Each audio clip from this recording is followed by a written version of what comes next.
পৃথিবীতে সবচেয়ে মিষ্টি সম্পর্ক হচ্ছে ভাই বোনের সম্পর্ক, যে সম্পর্কের কোনো বিচ্ছেদ নেই। যার একটা বড় ভাই আছে সে অনেক ভাগ্যবতী। সেদিক দিয়ে বলতে গেলে আমি অনেক ভাগ্যবতী, কারণ আমার বড় ভাইও আছে, ছোট ভাইও আছে। তো হ্যালো এভরিওয়ান, আসসালামু আলাইকুম। সবাই কেমন আছেন? আশা করি সবাই ভালো আছেন। আল্লাহর রহমতে আমিও অনেক ভালো আছি।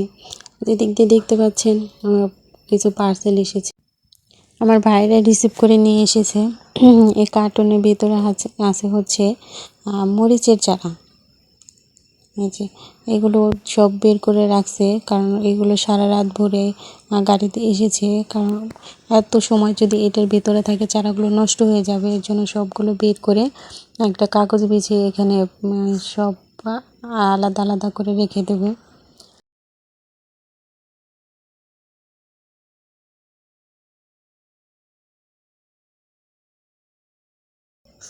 সবগুলো রাখা শেষ হয়ে গেছে। তারপরে সকালবেলা আবার খেতে চলে গেছে চারাগুলো রোপণ করার জন্য।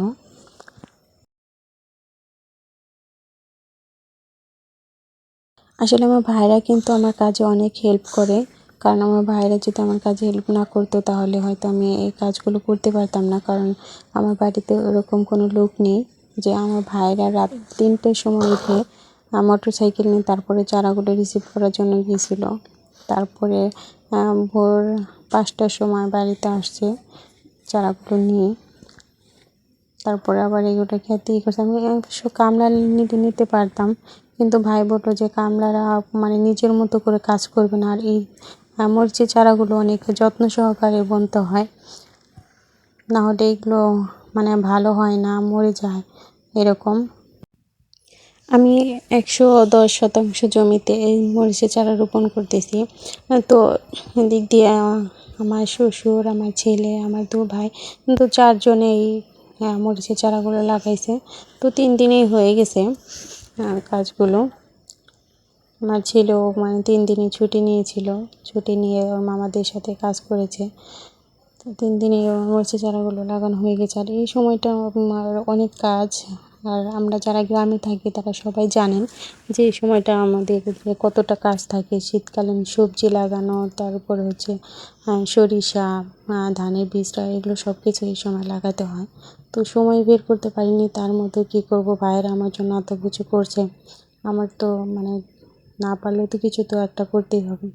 এই জন্য ভাইদের জন্য যে এখানে দই বানাচ্ছি। আর যেহেতু শীত পড়ে গেছে, শীতকাল এখন,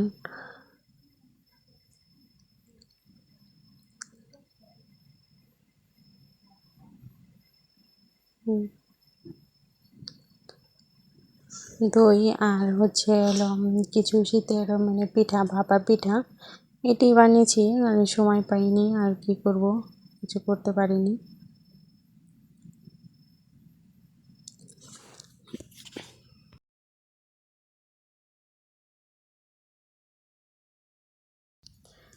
দইগুলোকে এখন আমি যে মিক্স করে দেব, মিক্স করে তারপর আমি যে তারপর মাটির হাঁড়িতে এগুলোকে ঢেলে রাখবো।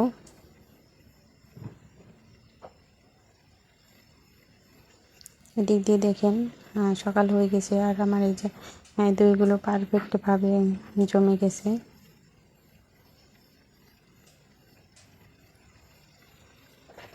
তো মাশাআল্লাহ অনেক সুন্দর হয়েছে, খেতে অনেক ভালো হয়েছিল।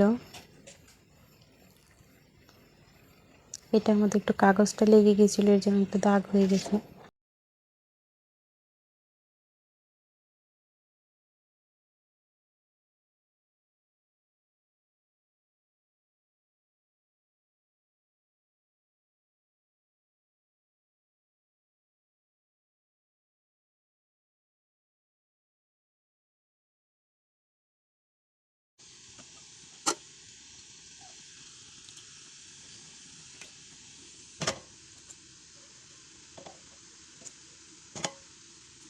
এগুলো সব আমি রাতের বেলা করেছি, কারণ আমি দিনে একদমই সময় পাইনি। কি করবো আর, রাতের বেলায় সব ব্লেন্ড করে, চালগুলো ব্লেন্ড করে তারপরে আমি এই পিঠাগুলো বানিয়েছি।